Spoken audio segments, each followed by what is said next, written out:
So, you've been wondering about this new idea I've been talking about, a project that is totally up to you. I've been wondering about it also. As we are in the age of testing and testing and testing, we have been forced or coerced into the idea that you only need a certain number of facts and ideas to be a successful student. I got into teaching not to create students, but to create people that were passionate about learning and discovering. I'm not sure that this idea always comes across to you. Sure, I share great discoveries and ideas of scientists and great thinkers, but I don't get to see you think and create all that often. I am a big fan of podcasts. I listen to all sorts of stuff and highly suggest that you do as well. There's so much amazing information and stories that are shared online every day. If you need to know where to find this great information, just ask me. Well, I was listening to a podcast on teaching and teachers, and they started talking about this idea of the genius hour, or something like that. Teachers were letting students study things that interested them, not just what the school system said they should study. And what happened is that students really learned, and they shared what they learned with their classmates, and in many cases with people across the world. Needless to say, this got me excited. I thought about how could I do something like that in my classroom? But then I thought about the fact that we have so much to get to before and after SOLs. How could we do this? And something inside me said, just do it. We will get all the earth science content in you that you need to know. But by doing this project, we can learn so much more. There's a movement happening right now in classrooms all over the country that encourages students to explore their own passions and creativity. These are projects where student creativity comes to life. This idea has many routes, but it's based on a business practice that Google and other companies used with their development teams. They allowed their employees to spend 20% of their time working on projects that were of interest to them, provided that it had some benefit to the company. The idea was simple. Let employees focus on things that are important to them, and their productivity and loyalty will skyrocket.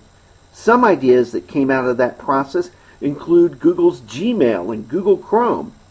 Fortunately, for you and other students across the world, educators are starting to take this idea to their classrooms.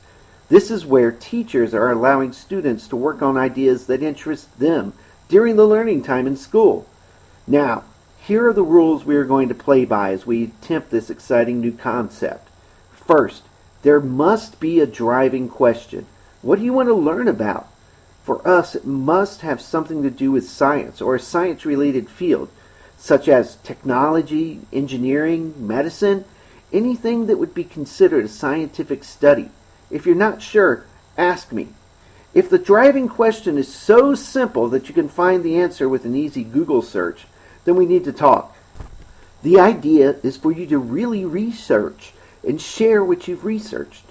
Anyone can do a simple Google search. Second, the project must involve research. If you want to find out how far a model rocket will fly in the air, then you must do research on how to fly the rocket and on how to calculate how high it went. You need to find resources and share them. Finally, the project must be shared, not only with the class, but ideally with the world.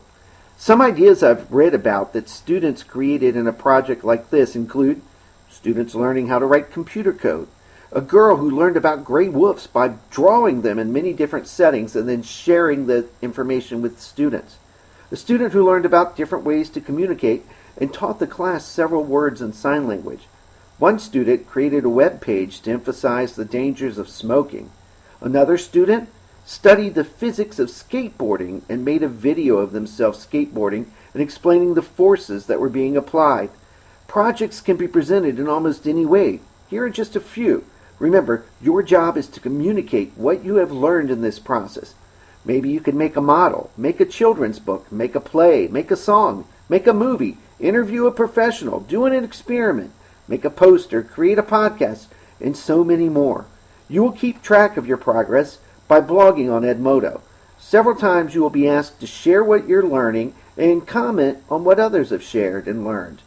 In the end, there will be a test grade assigned, but it will not be based on your final output. Instead, it'll be based on your effort.